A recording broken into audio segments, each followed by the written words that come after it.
Just the idea of an action-adventure game where you get to play as a mage had me chomping at the bit to get a hold of this game.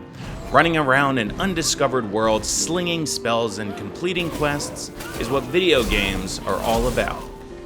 I'm the Flannel Fox Tim Swernick, and I reviewed Mages of Mystralia on the Nintendo Switch.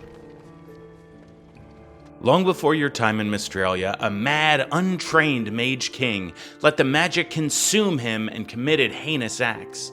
He was stopped by a new ruler and thus began the Age of the Marquis, where all mages were forced into exile and all magic was forbidden. However, every decade, someone's mage powers reveal themselves, which happens to our protagonist Zia. As she is forced to leave her home, your journey into the unknown begins.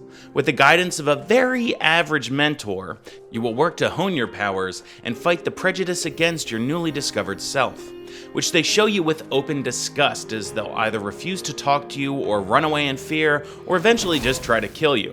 While the overall plot is very video game cliche, these interactions really stuck with me. Mages of Mystralia draws a lot of inspiration from the Zelda series and shows itself in many aspects of the gameplay.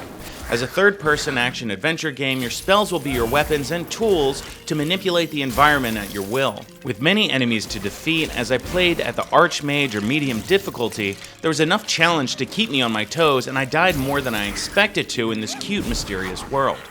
Beginning with the simplest form of magic, as you play through the game, you find runes, which allow you to modify each of your spells. For example, one of your elemental spells allows you to place fire just on the ground. Then later in the game, you find a movement rune that you can edit your spell, which allows you to then shoot ranged fireball attacks. This goes for every single spell in the game, so experimenting with different spell formulas is key. Some parts of the game I was legitimately stuck, wondering what the heck I was doing wrong, but a little tinkering in my spellbook when I quickly defeated the enemy that I was stuck on, which is really intellectually stimulating. These different spells allow you to not only defeat more powerful enemies, but solve many environmental puzzles that the gameplay in Mages of Mystralia is based around.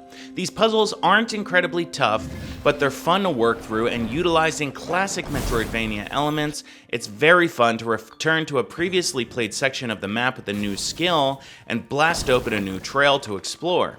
Playing through this linear story, you'll be conquering different sections of the map, which the map menu doesn't do all that much to help you navigate. You'll have much better luck reading the signs that are scattered around the world. There's also a considerable amount of load time between each section, so if you make a wrong turn, be prepared to wait through one section, then turn around and wait through the other. Just getting through loading screens takes quite a bit of time. Each section of the map has its own puzzle theme and boss. The bosses have such a good level of difficulty where you almost certainly won't beat them the first time as you study their attack patterns, but by the second or third go, you'll have clutched the victory, which is easier as you collect more orbs and increase your HP and MP. These orbs are hidden behind awesome in-game puzzles where you're trying to connect energy to little directional pieces. As some games have pretty tedious in-game puzzles, I found these to be a real treat. While playing the majority of the game handheld, it runs fairly well, bug-free, and some minor frame rate issues here and there, but none that significantly affected my gameplay experience. This art style is snappy and stylish, and it reminds me a lot of Spyro, and looks pretty good in handheld, although in a docked mode, it's a bit rough, especially for the cutscenes, which just zooms the camera into the actual gameplay, showing a lot of the flaws that you don't see in the regular gameplay.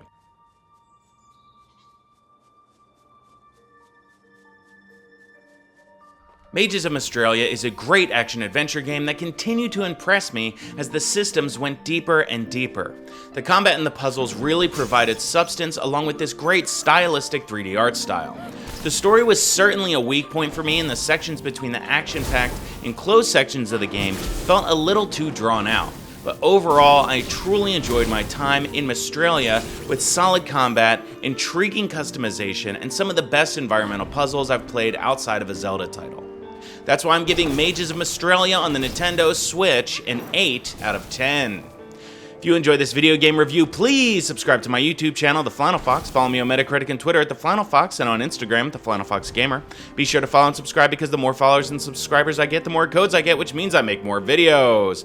Thanks for watching my videos, and as always, see you next time, Switchers.